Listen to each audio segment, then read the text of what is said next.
రామచంద్ర ఆ పథకానికి బట్టె 10,000 మొహరీలు రామచంద్ర.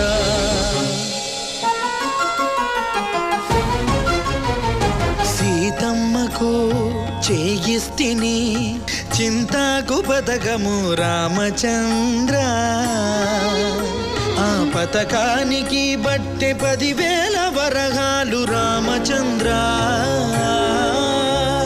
కలికి తురాయి నీకు పొలుపుగా చేయిస్తిని రామచంద్ర. నీ తండ్రి దశరథ మహా